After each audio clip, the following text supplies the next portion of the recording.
भुसावल में ज़ोरदार बारिश होने के बाद यहाँ जो तापी नदी है वहाँ क्या हाल है वो मैं आपको दिखाने वाली हूँ आज के इस व्लॉग में। और हम लोग चलेंगे शाम में हनुमान जी के मंदिर, शिव जी के मंदिर दर्शन करने। जय श्री कृष्णा।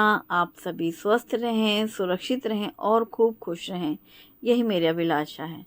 सुबह ढेर सारे फूलों के साथ पूजा पाठ हो गया और ताजे ताजे ये स्वीट कॉर्न, ताजे तो क्या मतलब, दाने ताजे बरसात की सीज़न में सबसे अच्छे हैं। जैसे होता है ना गर्मी के सीज़न में मैंगो की बहार रहती है, वैसे बारिश में हर तरफ एक ही चीज़ की डिमांड रहती है, वो है भुट्टा। चाहे आप कहीं घूमने जाएं, चाहे घर में खाएं। और आज की इस वीडियो में मैं आपके साथ शेयर करूंगी कि मैं किस तरीके से साल भर के लिए ये स्वीट कॉर्न के दाने निकाल कर स्टोर करती हूँ। किसी ने मुझसे एक दिन पूछा है कि स्वीट कॉर्न और हरी मटर जो हम लोग फ्रोज़न लेते हैं मार्केट से वो बॉयल होती है, पर मैं तो बॉईल करके नहीं रखती। मैं कैसे रखती हूँ वो मैं आपको दिखाऊंगी। अभी फ़िलहाल जो बॉईल कर रहे हैं 2 स्वीट कॉर्न, पानी हल्दी नमक डाल करके कुकर में 1 सीटी में बस बंद कर देंगे इंडक्शन, पूरी भाप निकल जाएगी तब हम खोलेंगे। तो यहाँ पर मैंने 2 स्वीट कॉर्न को तो बॉईल करने रख दिया और बाकी के जो 2 स्वीट कॉर्न हैं इनको ऐसे तोड़ करके, ताकि वो पकड़ने में आसान हो जाते हैं और बहुत आसानी से फिर ये दाने निकल जाते हैं। तो मैं दाने किस तरह निकालती हूँ उसकी भी बहुत अच्छी टिप होती है। पहली बात तो आप ध्यान रखें कि नाखून ना लगे, फटे नहीं। स्वीट कॉर्न जो भी हैं दाने मोती जैसे पूरे पूरे रहें, खड़े दाने। और इनको निकालना भी बहुत आसान है। जब हम बीच में से तोड़ लेते हैं ना भुट्टे को, कॉर्न को, तो फिर आप सिंपली बस ऐसे अंगूठे से प्रेस करेंगे कि आगे की ओर झुकाएंगे तो वो टूट जाता है, जो ऐसे मतलब निकलता चले जाते हैं दाने। और फिर इस तरीके से ज़्यादा आप ऐसे लाइन पूरी सीधी बना लो, 3-4 लाइन ऐसे खाली हो जाएगी ना। फिर आप ऐसे टेढ़ा करके इस तरीके से पूरी की पूरी लाइन अंगूठे से ऐसे करो और बस पूरा ये निकल जाता है।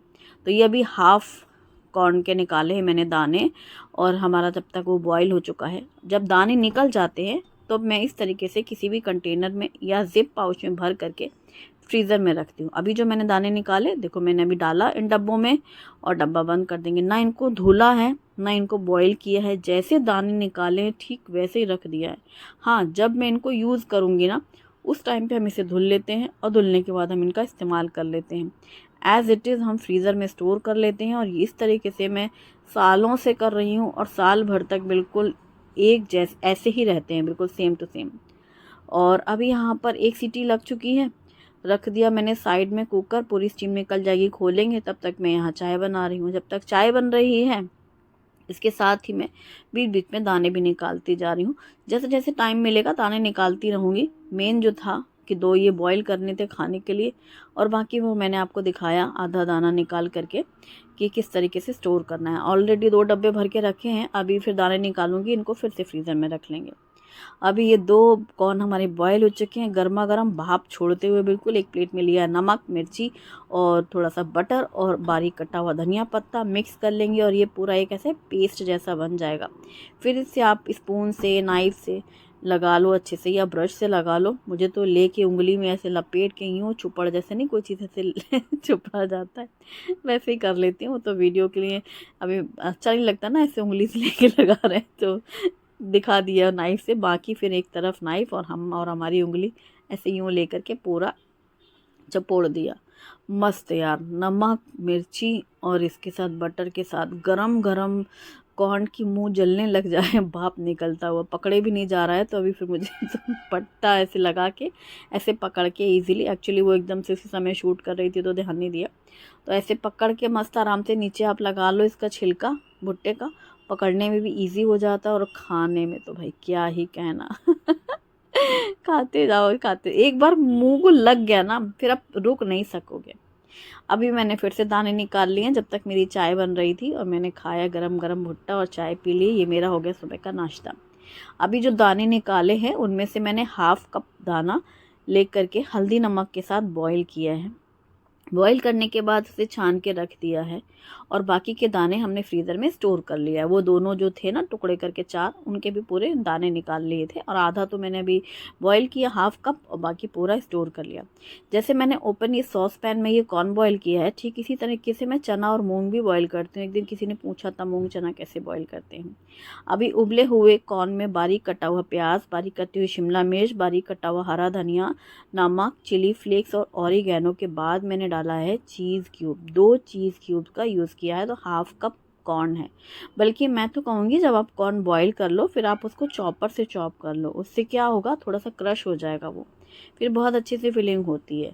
बट मैंने सारे सिर्फ बॉईल किए हुए कॉर्न ही लिए हैं और इसके साथ ही इसमें 2 क्यूब्स को भी मिक्स कर लिए है, ऑरिगेनो, चिली फ्लेक्स, नमक और धनिया पत्ता। आप इसमें चाहें तो ब्लैक पेपर पाउडर क्रश करके डाल सकते हैं, मतलब ब्लैक पेपर को कूट के डालें।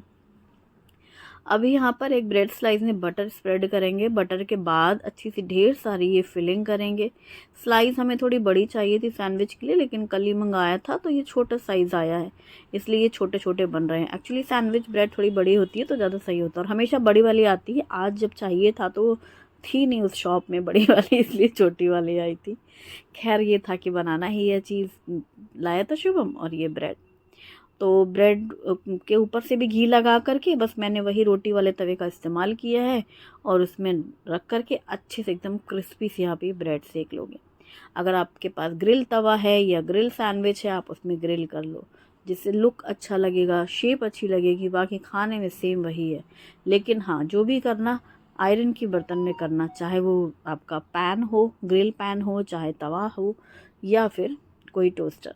बस अच्छे से इतनी करारी करारी सी ब्रेड की मैं आपको, ये तो चूँकि वॉइस ओवर है वरना मैं आपको साउंड भी बताती, बिल्कुल क्रिस्पी सा।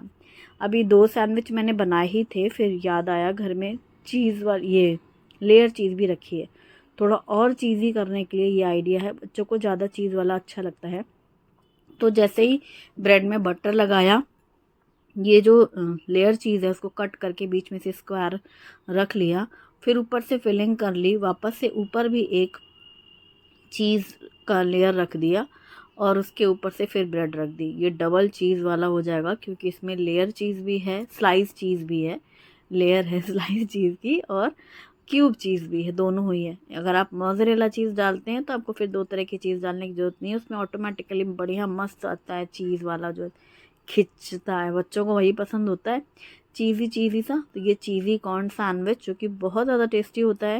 हमारा शुभम वो उबले हुए कॉर्न कहाँ खाता है, लेकिन वो मुझे बहुत पसंद है और शुभम को ये सैंडविचेस पसंद है। क्यों पसंद है? क्योंकि इसमें चीज़ है चीज़ है, इसलिए कॉर्न भी कॉम्प्रोमाइजिंग है उसके लिए, कि मतलब कॉर्न भी खा लेंगे, लेकिन उसमें इसके साथ में कॉर्न खा लेता है वो। और ये बहुत टेस्टी, बच्चों को आप लंच बॉक्स में देना चाहें या फिर सुबह या शाम की हल्की भूख के लिए बना सकते हैं। मौसम बेईमान हो जाए, बारिश जो बेईमानी कर दे तो बस ना साजिश कर दे। अच्छा, बारिश को भी मैंने देखा है ये एक तरीके की हम लोगों के खिलाफ साजिश है। क्यों? क्योंकि बारिश होती है तो हम लोग का मन मचलने लगता है कुछ अलग अलग खाने का, कुछ अतरंगी सा खाने का। तो आज फिर ऐसा ही हुआ, हम दोनों ने खाए बॉइल्ड कॉर्न्स और फिर बनी ये चीज़ सैंडविचेस। चाय वाय हो गई है, लंच में क्या बनाया जाए, मूड थोड़ा वही कुछ अलग सा खाने का।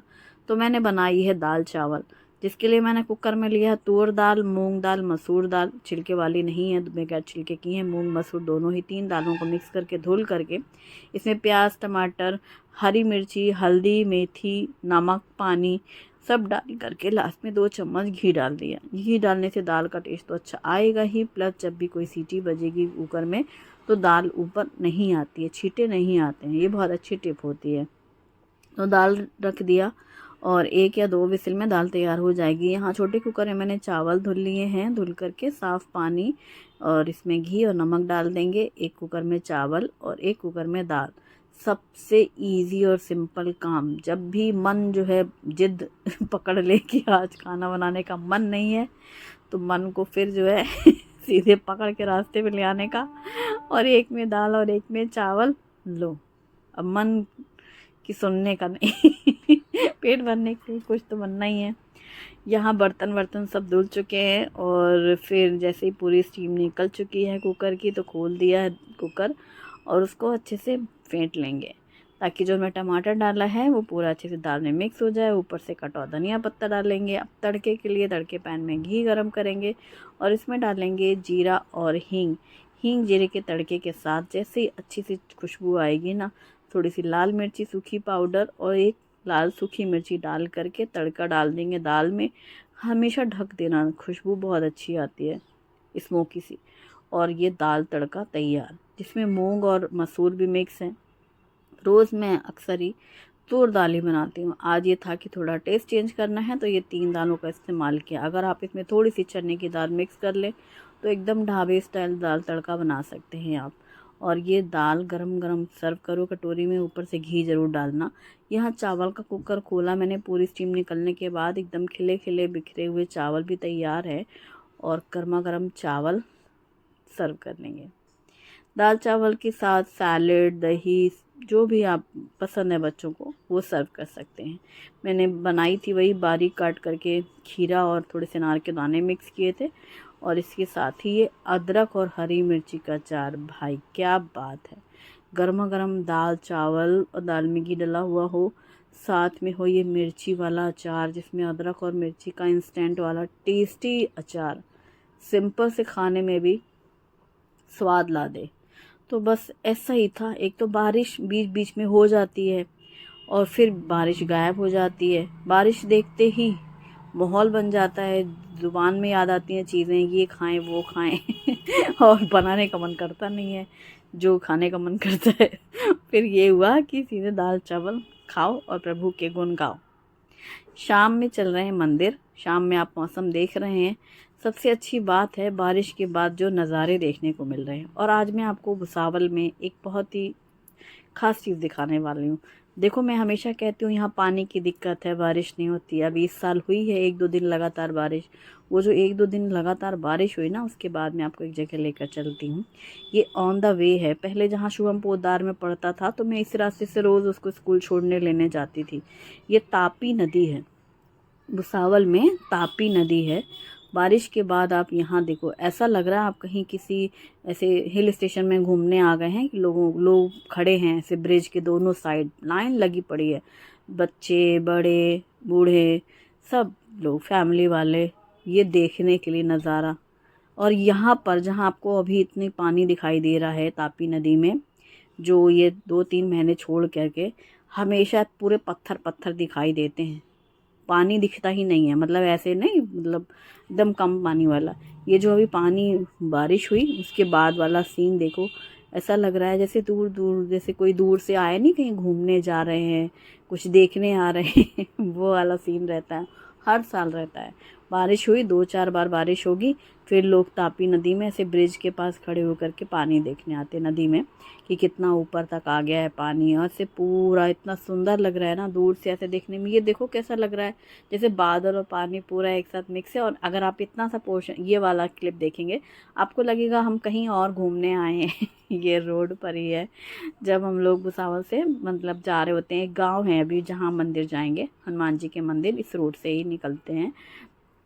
और जितने लोग आते जाते, जो रास्ता है, लोग आ रहे हैं जा रहे हैं तो रुक रुक करके देखते हैं, अच्छा लगता है आँखों को और बहुत सुंदर। अच्छा हाँ, तो मैं ये बता रही थी, जैसे थोड़ी सी बारिश के बाद क्या नज़ारे हो गए हैं शहर में, रौनक सी आ गई। एक तो हर चीज़ धुली धुली सी लगती है। अगर आप 4 कदम आगे बढ़ेंगे ऐसा लगेगा हर जगह हरियाली हरियाली है। जहाँ पहले सूखे झाड़ियाँ थीं, कांटे वाली झाड़ियाँ थीं, वहाँ भी एकदम हरियाली हो गई है। पेड़ पौधे लगे हो ना लगो, घास ही उग जाती है तो वो ग्रीन कारपेट जैसा लगता है देखने में, बहुत सुंदर। तो हनुमान जी का मंदिर है, वहीं पर शिव जी का मंदिर भी है। तो शिव जी के मंदिर भी जाएंगे और हनुमान जी के मंदिर भी जाएंगे। तो रास्ते से हम जब निकल ही रहे थे तो मैंने सोचा चलो आप लोगों को भी दिखाते हैं। देख लो भाई, तापी नदी का सीन ये है ना, कितना सही लग रहा है, अच्छा लग रहा है, बहुत सुंदर। शाम के समय में तो बस पूछो ही मत, बहुत अच्छा। एक गांव है, सुनसाओ खेड़ा कहते हैं, वहाँ पर कष्टभंजन हनुमान जी का मंदिर है। वहाँ कई बार मैं जा चुकी हूँ और मैंने आपके साथ शेयर भी किया है। अभी जब मेरी फ्रेंड आई थी बेबी, तब हम लोग दूसरे हनुमान जी के मंदिर गए थे, वो दूसरे हैं। अभी हम जा रहे हैं वो दूसरी जगह है। तो दोनों ही मतलब मंदिर अच्छे हैं, हनुमान जी के सिद्ध मंदिर हैं। बहुत लोग जाते हैं और शनिवार के दिन ही जाते हैं। जैसे हम लोग बांदा में रहते हैं तो शनिवार के दिन भी जाते हैं हनुमान जी के मंदिर, मंगल को ज़्यादा रहता है बांदा में। हमने देखा हनुमान जी के मंदिर में व्रत रखना है हनुमान जी का या मंदिर में दर्शन के लिए जाना है तो ज़्यादातर लोग मंगल पकड़ते हैं ना, मंगल जाते हैं। यहाँ पर हमने देखा कि सैटरडे जाते हैं। अब इसी मंदिर में जहाँ सैटरडे को इतनी भीड़ होगी, मंगल को नहीं जाते लोग, यहाँ पे फिक्स है सैटरडे के दिन, इसलिए शनिवार के दिन जाते हैं हनुमान जी के मंदिर। और यहाँ पानी देख लो, और ये देखो ना बादल, चारों तरफ खेत खेत जो बिल्कुल हरे हरे से दिखाई दे रहे हैं। ये सब बारिश की वजह से है, बारिश की का चमत्कार है ये जो पहले इन रास्तों से निकलते थे तो सूखा पड़ा रहता था हमेशा, और बस बाकी अब तो ऐसे चारों तरफ जंगल जैसे छाया हुआ है। थोड़ा आउटर में भी है वो मंदिर, ऐसे बहुत से मंदिर जैसे सिटी के अंदर होते हैं वैसा नहीं है, थोड़ा दूर में है। और लो आ गए हम लोग मंदिर। थोड़ा सा पढ़ाई कह रही थी मैं चढ़ाई है थोड़ी सी, ऐसे ऊंचाई पर ये मंदिर ऊंचाई पे बना हुआ है, सिद्ध मंदिर है। और ये हनुमान जी का मंदिर, कष्टभंजन देव हनुमान जी मंदिर, सिरसाड़ा एक गांव है वहाँ पर है ये। अच्छा, जब आप मंदिर जाएंगे ना तो आपको ऐसे लगेगा अरे वाह इतने सारे लोग, मतलब ऐसे नहीं लगता कि ऐसे इतनी दूर होगा और बहुत ही दूर दराज जा रहे हैं, जैसे थोड़ा सा खाली खाली हो। नहीं, शनिवार को लोग बहुत लोग आते हैं यहाँ पर, बहुत से लोग जानने पहचानने वाले भी मिल जाते हैं। और यहीं पर शिव जी का मंदिर भी है, बहुत ही सुंदर सा मंदिर, प्यारा सा और एकदम शांत, तो आराम से पूजा हो जाती है। और जिस समय आरती होती है हनुमान जी के मंदिर में फिर सब लोग वहीं पर जमा हो जाते हैं, तो यहाँ पे मुझे आरती में भी बहुत अच्छा लगता है। वैसे सावन के महीने में तो हर शहरों में जो भी मंदिर हैं लोग ज़रूर जाते हैं दर्शन के लिए। इन दिनों मंदिरों में भीड़ भी बहुत रहती है हर जगह। ऐसा नहीं है कि कोई गर्मी छुट्टी हो तो बच्चे जाते हैं, फैमिली जाती है कहीं। इन दिनों तो हर जगह लोग जाते हैं मंदिरों में, जाओ तब लगता है अच्छा हम ही लोग हैं जो कम निकलते हैं, सब लोग सब जगह जाते हैं रहते हैं। आज का वीडियो कैसा लगा मुझे कमेंट सेक्शन में ज़रूर बताइएगा। वीडियो पसंद आए तो लाइक ज़रूर करें, अपने फ्रेंड्स और फैमिली के साथ भी शेयर करें। Thanks for watching. बस फिर सब लोग बैठे हैं, अब आरती हो रही थी, बहुत अच्छा लगा। Bye bye.